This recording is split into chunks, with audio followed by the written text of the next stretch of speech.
Welcome back, everyone, for session 3. And this is an important session because this is about setting goals and getting the client to come up with a reward structure for themselves so that they understand that they are worth it. And not only that, but throughout this process, the client should come to understand the value of giving themselves a reward at the end of reaching each goal as planned. Now, we know a lot of times people will make goals in their professional careers or in their personal lives, but oftentimes they don't take time to just think about those goals first. Or maybe some people don't attend to their goals because they don't know how to set good goals, or maybe they didn't reward themselves properly when they reached goals before. Like all other skills that you'll learn in the Lifestyle and Weight Management Specialist program, setting goals and rewarding positive behavior are essential ingredients in sustaining a lifetime habit of healthy eating for your client. So we need to be able to master this particular skill of coaching the client through reward scenarios so that we can observe and understand how our client will both set up and respond to rewards relative to each particular goal that we work on or set up with them along the way.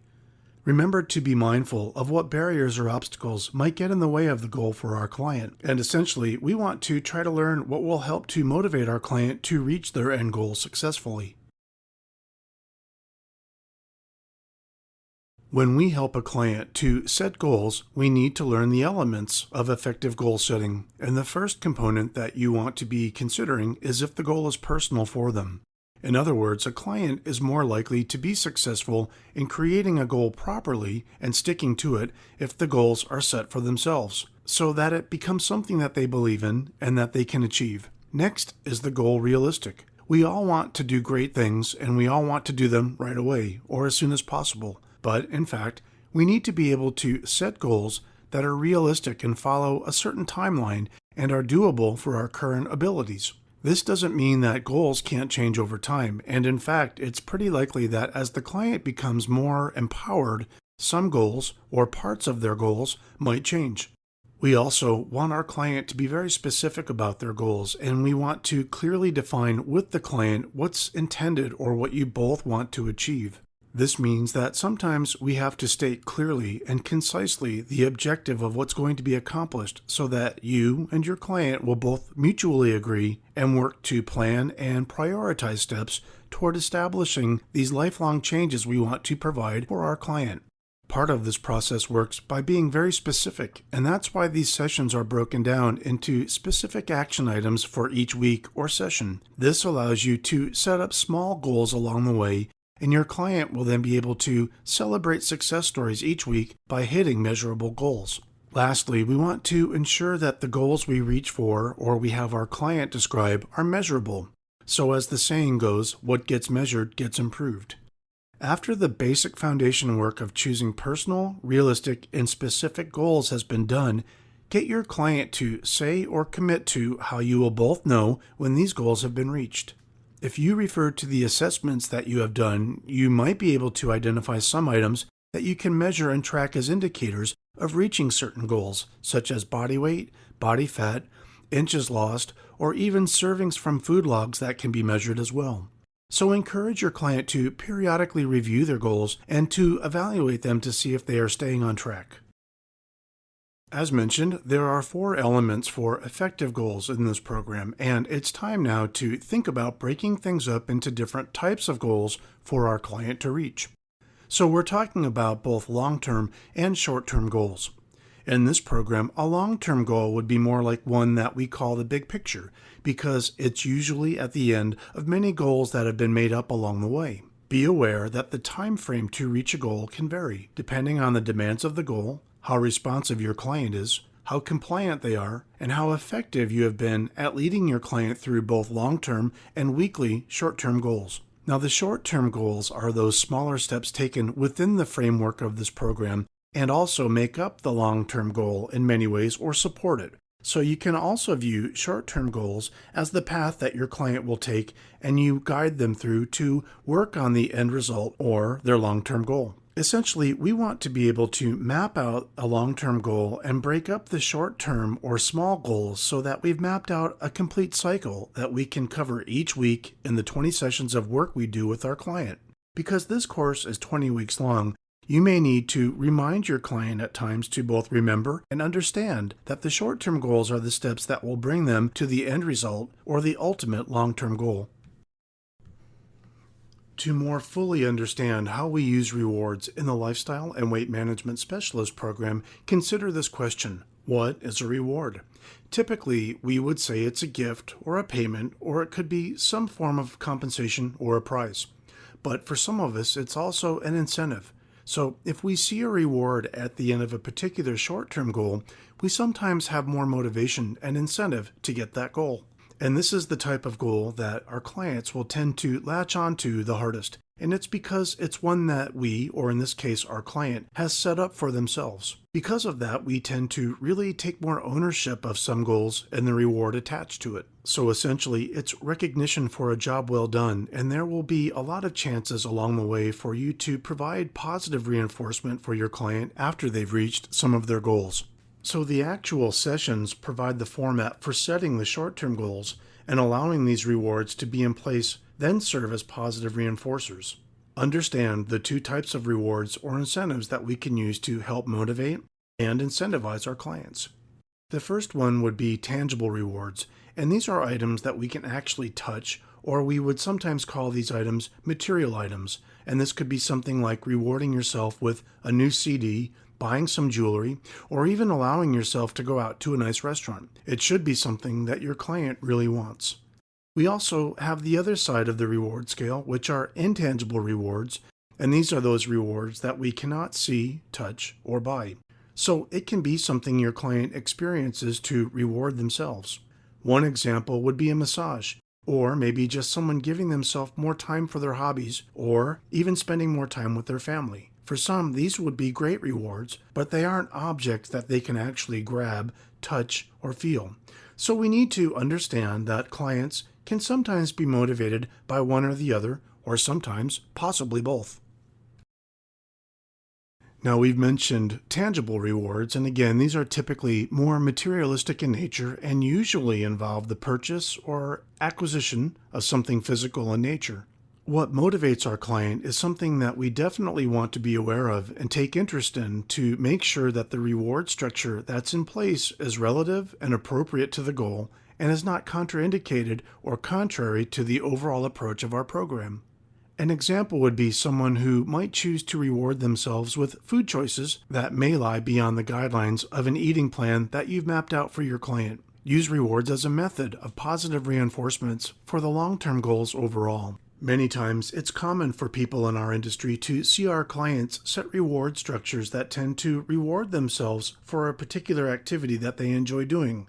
And an example would be someone rewarding themselves with new running shoes because they like to run each day, or maybe buying sports equipment for weekend activities. When your client wants to reward themselves with something that promotes physical activity, they are positively reinforcing lifestyle and weight management components and may not even realize that they have paired up the two. There is something to be said for those intangible rewards that people tend to think of as more personal and less materialistic, and these are those items that cannot be seen, touched, or physically purchased. It's not an item per se, but these rewards are unique and include such things as personal time, self-praise in the form of self-talk, change talk, or things with no tangible properties, and these can be very rewarding for some people. It may be something in their personality, such as the difference between type A or type B personalities, or just personality traits and characteristics in general that lend themselves more to a person being motivated and incentivized by this type of reward. Again, your responsibility as the specialist is to assess your client to see what type of reward structure would be most appropriate and to reassess the client down the road to make sure that your decisions have been appropriate and congruent with the goal of your client. If you find that your rewards are not working or are ineffective, it could lead to lackluster results from each session as you move on each week. It's important for the specialist to understand how rewards are working on the client And it's something that you wouldn't know unless you were on top of the situation each week and connected with your client. So having a positive yet intensive specialist to client relationship while remaining aware of the client and where they're coming from is important to the specialist so that the rewards of both types can be used as a motivational factor to incentivize your client. One of the most important ways that we can help clients through a major behavior change as big as food intake is by monitoring the situation. So this requires food logs. And we want our clients to use food logs so that we can track what's being consumed relative to the plan that we put in place as part of the HEED program. We've added food logs into the third session, but going forward, you can request your client to begin with food logs as early as session 1. So we want to know what their food choices are, and we also want to know if they're hitting the right totals or numbers for the food patterns that we've mapped out for them. This is vital in the process to help our client to make changes in their eating habits and their patterns. These food logs act as a reinforcer, and hopefully it will be positive, but all behaviors and choices should be on the table for evaluation, so that you can provide feedback to your client on whether these choices were ideal or outside of the plan that you've developed with them.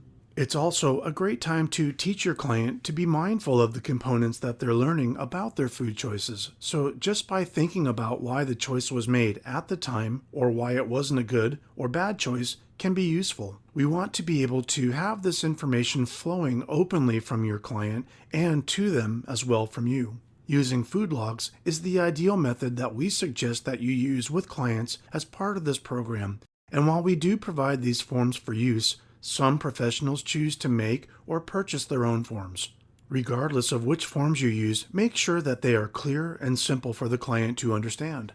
Getting your client to be compliant with food logs may be a challenge, and it can range anywhere from the client having very little interest in the process to being overly interested in the process of writing down too much information that's not required for you to move through the session. An example would be a client writing down such items as sodium and cholesterol, and while these items are important, we want to keep the program simple and on point. Remember that one of the basic tenets of this program is to keep it simple, and one of your biggest challenges will be getting the client to fill out food logs, and you may find that this is one of your toughest sessions to get through. As your client starts to do the self-monitoring process using food logs, they will not only see if they are staying within the recommended guidelines, but they will also be learning about their food choices and their food intake overall. Let's do a review for session 3 so that you know what's expected and you know the best ways to move your client through session 3 and to prepare them for the next step, session 4. We talked about rewards and goals and how important they are, but it's also time to present to the client any tables and charts related to their eating plan so that they can begin the process of learning good food choices and the number of servings that should be consumed from items within each category of the HEED program.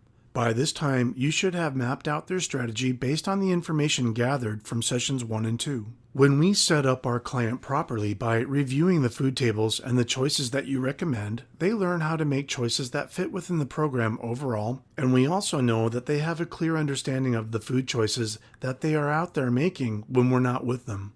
An informal assessment of food intake could include a quick 24-hour recall, which is useful to help determine the client's awareness. Try having your client recall all food items consumed within the last 24 hours. Your client should be able to tell you each item at the approximate time. In other words, if your client can't remember what they ate for dinner or lunch yesterday, they may not be mindful about food choices they're making at the time in the moment. As the specialist, use good questions to define expectations so your client will be mindful of when they have to make choices tied to their food intake. Now, by now, you've had 3 points of contact and you know more about what the client is presenting to you. And while you will formally assess the client at the midpoint of this program, you should ask for food logs each week, trying to match up with actual consumed foods with what's been recommended from within the program guidelines and their specific eating patterns.